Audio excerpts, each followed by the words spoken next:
SK텔레콤이 UAM 사업을 지금 어떻게 준비를 하고 있고 실증 사업을 지금 어떻게 준비하고 있는지에 대한 간략하게 좀 말씀을 드릴 건데요.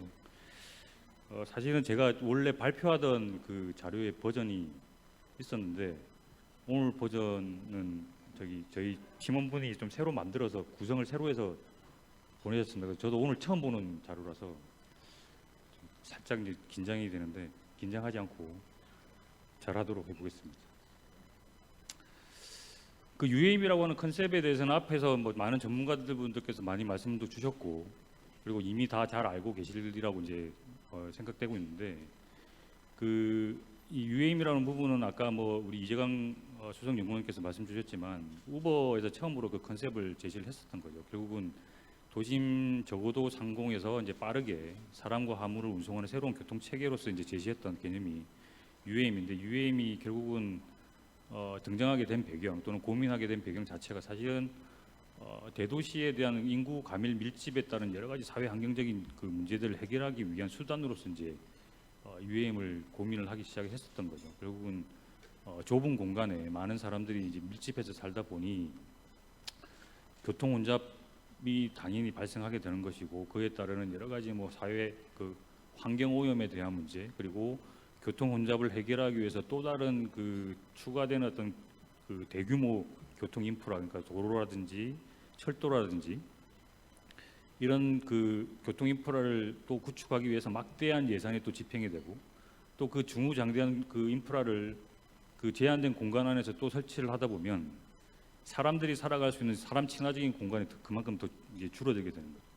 그러니까 그런 부분들을 좀 해소하기 위해서 결국은 UAM이라고 하는 부분이 그 도심 저고도를 빠르게 이동하는 이런 개념을 도입을 해서 결국은 이 도로 교통의 어떤 개념 자체를 공간의 활용 측면을 3차원 공간으로 확장을 시킴으로 인해서 공간 활용에 대한 부분도 극대화시킨과 동시에 전기 동력이라고 하는 새로운 어떤 탄소 배출을 제로화시키는 그 환경 오염에도 영향을 미치지 않지만 빠르게 그리고 공간 효율적으로 이용할 수 있는 그런 다목적이었던 그런 교통 체계를 이제 고안을 하게 된 것이죠. SK텔레콤도 마찬가지로 이미 2019년부터 이런 그 UAM에 대한 그 당시에는 아마 플라잉카라고 불렸던데 그 사업을 2019년부터 그 검토를 시작을 했었고요. SK텔레콤은 보시는 바와 제 왼쪽에 그 5가지 어떤 사업 영역이 있습니다. 지금 나머지 녹색으로 하이라이트된 영역 빼고는 다들 잘 아시는 SK텔레콤이 현재 수행하고 있는 사업들입니다. 유무선 통신이라든지 미디어라든지 AI라든지 메타버스라든지 그 B2B 엔터프라이즈 비즈라든지 근데 커넥티드 인텔리전스라고 지금 하이라이트된 부분은 SK텔레콤 내부의 용어긴 하지만 신규 성장 영역이라고 보시면 됩니다. 근데 이 커넥티드 인텔리전스라고 하는 부분은 단순하게 어떤 이동 통신의 어떤 그런 서비스 개념을 극복을 하고 사람과 사물의 어떤 그 초연결 그 서비스를 제공함으로 인해서 새로운 가치를 좀 만들어내겠다라고 하는 그 이상이 좀 지향점이 반영되어 있는 신규 사업 영역이라고 보시면 됩니다. 그 커넥티드 인텔리전스 영역 안에 UAM이라든지 자율주행이라든지 로봇이라든지 이런 신사업들이 다 포진되어 있고 그 중에서도 UAM에 대해서 저희는 그 전사적인 어떤 역량들 집중을 해서 신사업으로 지금 육성을 하고 있는 상황입니다.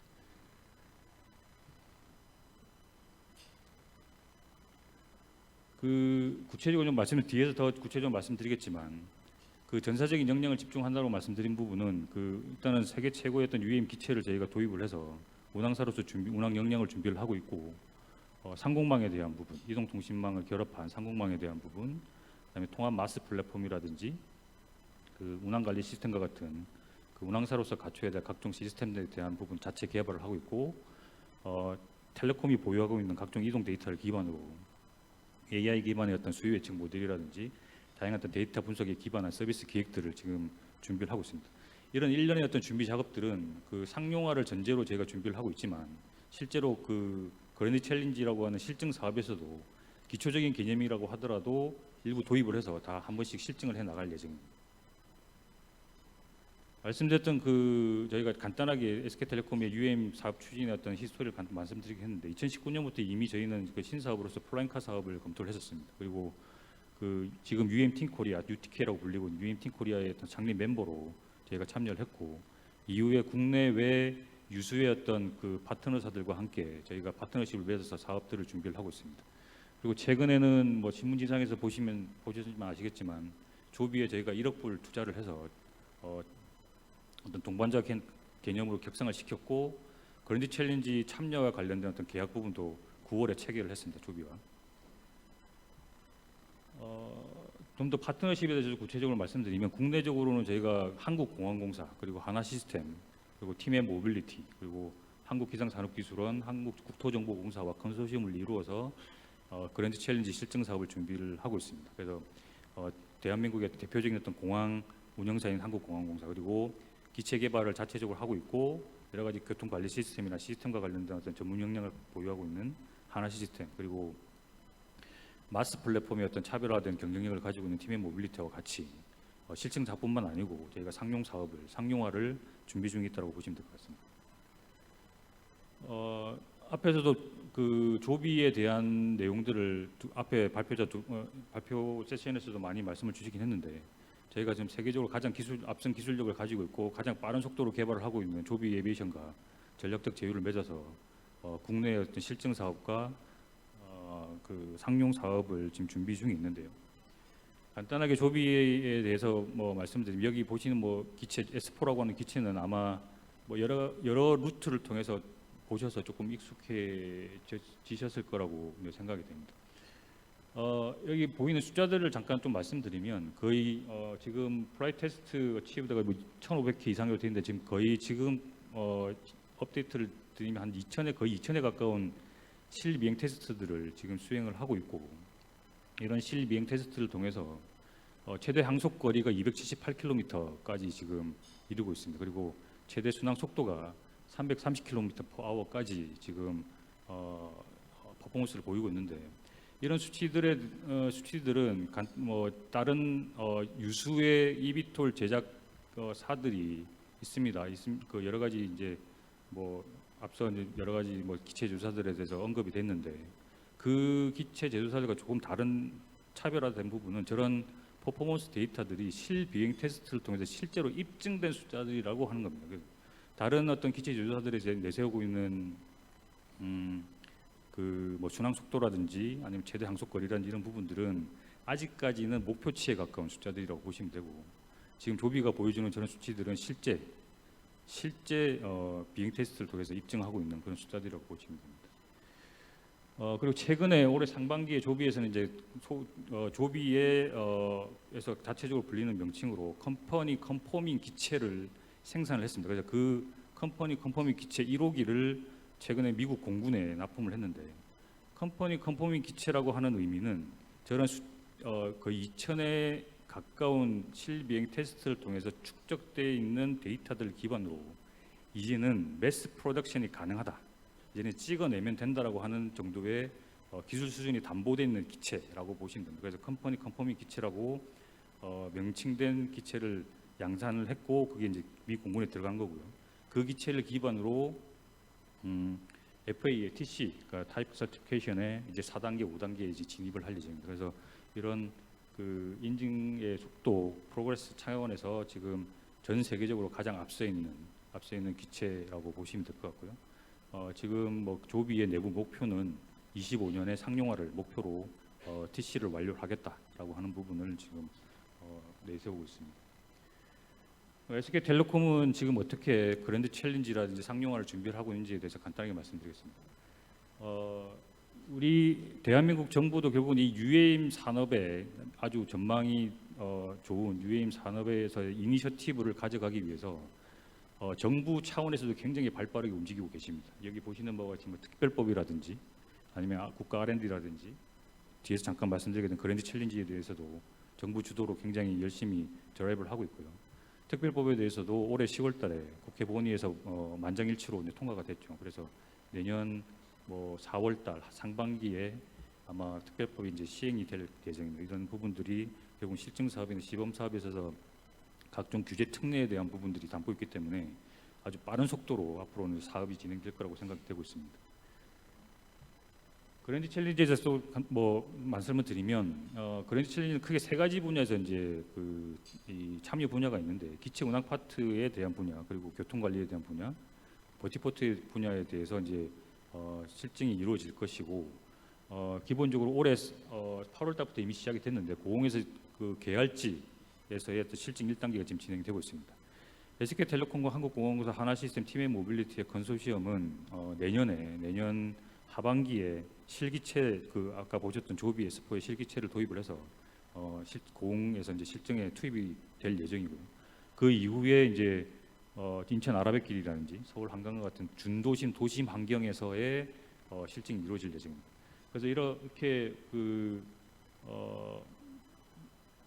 이 실증 단계에서는 결국 기체 안전성에 대한 테스트도 분명히 이루어질 것이고 각 분야별로 통합 운영성에 대한 부분도 실증이 이루어질 예정입니다. 특히 이제 2-2단계라고 불리는 서울 도심 지역에서는 이 소음에 대한 부분도 집중적으로 실증이 이루어질 것으로 지금 예상을 하고 있습니다.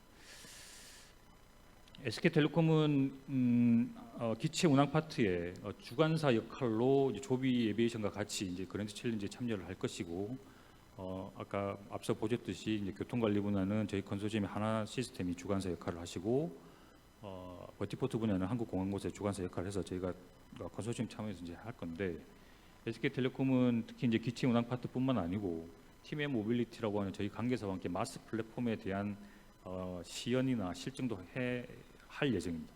물론 완벽한 수준의 완전한 수준의 어떤 그런 마스 플랫폼은 아니더라도 초기 개념의 어떤 마스 플랫폼 서비스에 대해서도 실증을 할 예정이고요. 특히 이제 상공통신망 관련해서도 저희가 이 실증 지역에 SK텔레콤 5G망을 이 상공망 테스트용으로 이미 인프라를 구축해 놓은 상황입니다. 그래서 이거는 저희 컨소시엄뿐만 아니고 원하시는 다른 컨소시엄도 자유롭게 이용하실 수 있도록 저 인프라를 깔아놓고 있는 상황입니다. 구체적으로 좀 말씀드리면 저희 SK텔레콤은 기체 운항 파트에 이제 실증을 할 예정이고 여기 보시는 총 한 6가지 개념에 그러니까 기체 안전성 검증뿐만 아니고 소음 측정 그리고 통합 정상 운영, 비정상 대응 능력, 비정상 상황 모사, 충돌 관리 이런 일련의 사안들에 대해서 저희가 검증을 해 나갈 겁니다. 이런 이 실증 항목들은 뭐 저희가 자체적으로 하는 게 아니라 그랜드 챌린지 주관하고 계시는 항공우주연구원에서 지금 이런 가이드들을 지금 주셨고 저희가 이거에 맞춰서 충실하게 지금 실증을 준비를 해 나가고 있고 관련된 실증 시나리오를 이미 1차적으로 구체화를 해서 항공위원회에 지금 제출한 바가 있습니다. 그 다음으로 저희가 이제 운항 관리 시스템에 대해서도 지금 자체적으로 개발을 하고 있고 교통 관리 시스템은 저희가 컨소시엄 차원에서 공동으로 개발을 하고 있습니다. 여기서는 운항 관리 시스템에서 간단하게 말씀드리면 기존의 항공사들 뭐 대한항공이나 아시아나항공이나 다른 LCC들이 가지고 계시는 운영하고 계시는 운항 관리 시스템이 레거시 운항 관리 시스템이 있는데 저희가 그것을 도입을 하지 않고 자체 개발을 하는 이유는 UAM이라고 하는 부분이 기존의 항공 체계하고는 좀 다릅니다. 다들 잘 아시겠지만 도심에 인구가 밀집되어 있는 도심 저고도를 굉장히 빠른 속도로 안전하게 지금 날아다니는 운항을 해야 되는 그런 특징이 좀 있죠. 그래서 결국은 이게 기체가 운항을 할 때 도심 지역 상공을 운항을 할 때 어떤 이상 돌발 변수가 예측이 되면 이상이 감지가 되면 실시간으로 감지를 해서 PIC 그러니까 파일럿에게 실시간으로 노티를 주고 대체 경로를 빨리 거의 실시간으로 확보해서 대체 경로로 회피해 나가는 그런 통제들이 좀 필요합니다. 예를 들면 실시간 감지뿐만 아니고 사실은 예측까지도 가능해야 되겠죠. 돌발 변수에 대한 예측까지도 가능해야 될 만큼 굉장히 정밀하고 굉장히 정교하게 어떤 운항 통제가 이루어지는데 그런 부분들을 좀 반영을 해서 운항 관리 시스템을 저희가 자체적으로 개발을 하고 있습니다. 그래서 간단하게 지금 이 운항 관리 시스템이 어떻게 운영될 건지에 대한 부분을 동영상을 하나 시청을 하시고 이어나가겠습니다. 미래 도심의 하늘길을 열어줄 도심항공 모빌리티. SK텔레콤이 통합 UAM 서비스를 위한 핵심 기술들을 제공합니다.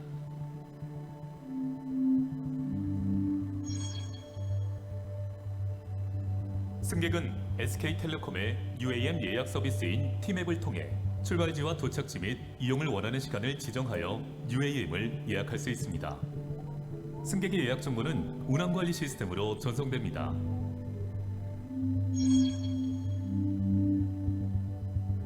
운항 관리 시스템은 운항과 관련된 공역, 회랑, 버티포트의 상태, 기상, 노탐, 5G 상공 전파망 품질 정보 등을 실시간으로 수집하고 분석하여 복수의 비행 가능한 경로와 비행 계획서를 생성합니다.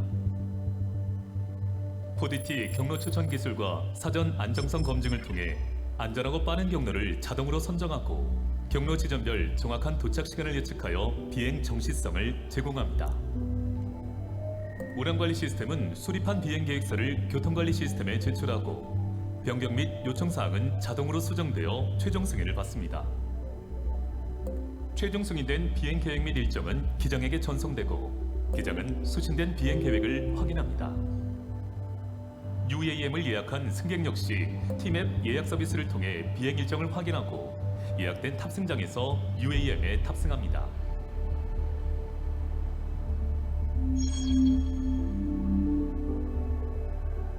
SK텔레콤의 AI 기술을 통해 적어도 도심지상에서 항로 이탈, 충돌 등의 위험을 사전에 인지하여 안전한 운항을 지원합니다.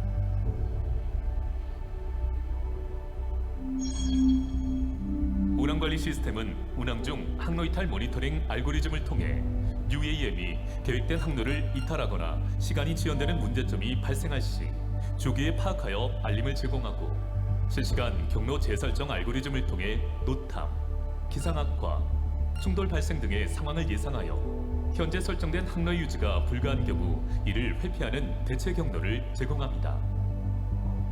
UAM을 운항 중인 기장은 특이사항들을 수정 반영하여 재수립된 비행 계획을 전송받아 목적지까지 안전하게 운항을 합니다. 운항 후 사후 분석을 통해 다음 비행 계획에 반영하면서 더욱더 안전하고 정교한 운항으로 발전됩니다. SK텔레콤은 안전하고 편리한 통합 UAM 서비스를 통해 미래 모빌리티 시대를 선도하겠습니다. 네, 다음으로 마스 플랫폼을 저희가 팀앱 모빌리티와 같이 준비 중에 있는데 앞서 이제 동영상에서도 마스 그 팀앱에 대한 그 부분을 간단하게 이제 보여드렸는데 UAM이 아무리 혁신적인 차세대 어떤 교통 수단이라 하더라도 UAM 이 자체만으로는 사실은 그 밸류업을 하지 않습니다. 이건 제 개인적인 의견이긴 하지만 이렇게 말씀을 드린 이유는 UAM이 UAM으로서의 어떤 그 본질의 어떤 가치를 극대화시키려면 사실은 그 퍼스트 마일과 라스트 마일의 그 심리스한 그라운드 모빌리티의 연계 서비스가 보장되지 않으면 UAM은 사실은 결코 성공할 수는 없습니다. 이 부분은 제가 뭐 여러 발표 자료에서 말씀드리는데 비단 비근한 예로 한강의 수상택시 사례를 생각해 보시면 아실 겁니다. 한강의 수상택시는 사실은 이론적으로는 현재 어떤 서울의 그 교통 혼잡을 전제로 했을 때 A 지점에서 B 지점으로 이동할 때 이론적으로는 가장 빠른 교통 수단이 될 수도 있었죠. 한강 수상 택시가. 근데 한강 수상 택시가 소리 소문 없이 사장된 이유는 한강 수상 택시를 그거를 타러 가기가 너무 불편했던 거죠. 그 연계 교통 서비스도 없고 한강 그 수상 택시 정거장까지 걸어서 가야 되고 내려서도 최종 목적지까지 가려면 또 다른 교통편을 내가 직접 알아봐야 되고 나가서 버스 정류장까지 또 긴 거리가 있고 그러다 보니 한강 수상 택시의 어떤 효용성이 없어지게 됩니다. UAM도 똑같은 전례를 밟을 수가 있습니다. 그래서 지금 UAM은 이 심리스한 그 그라운드 모빌리티 서비스 연계 서비스를 제공해 줄 수 있는 마스 서비스가 같이 붙어 다니지 않으면 UAM 자체로는 성공하기 힘듭니다. 그래서 저희는 팀의 모빌리티와 함께 이런 차별화된 이 마스 서비스를 제공해 드릴 수 있는 플랫폼을 현재 개발 중에 있고 그랜드 챌린지라고 하는 어떤 실증 사업에서도 저희가 한번 실증을 해보려고 하고 있습니다. 그리고 마지막으로는 상공망에 대한 부분도 저희가 좀 준비를 하고 있는데 대한민국 정부가 지금 KUM의 어떤 차별화된 경쟁력 포인트로 하나로 삼고 있는 부분이 이 항공통신 체계, 그러니까 UAM의 통신 체계에서 5G, 6G를 포함한 이동통신 그 기술을 접목을 하는 겁니다. 이 부분은 앞서 이제 말씀을 주셨긴 했는데 세계적으로 가장 앞서 이제 이동통신 기술을 보유하고 있는 대한민국이기 때문에 이제 그런 부분들 좀 접목을 해 나가고자 하는 부분이고 이게 왜 필요하냐면 아마 그 영화 제5원소의 영화를 아시는 분들은 그 장면이 아마 기억이 나실 겁니다. 굉장히 많은 어떤 플라잉카들이 질서정연하게 쭉 이렇게 날아다니는 모습들을 아마 기억하실 텐데 그거를 매니지하고 컨트롤할 수 있기 위해서는 사실은 그 이 통신 체계가 굉장히 중요하죠. 그 컨트롤하거나 커뮤니케이션을 하거나 여하튼 통신 체계가 중요한데 지금 5G부터 지금 특징적인 기술이 결국은 뭐 여러 가지 어려운 말을 쓰긴 하지만 뭐 초저지연 그리고 그 fast and large capacity라고 해서 굉장히 빠르면서도 대용량의 어떤 카패시티를 가지고 있고 멀티플 커넥션이라고 해서 한 번에 여러 가지 수십 대의 어떤 기기에 연결이 가능한 특징들을 가지고 있는 주파수의 어떤 통신 기술이 5G부터 지금 적용이 되고 있습니다. 물론 6G로 갈수록 앞으로 그 기술들이 더 진화를 하겠지만 그런 기술들이 이 접목이 돼야 사실은 5원소에서 그 장면들이 구현이 될 수 있습니다.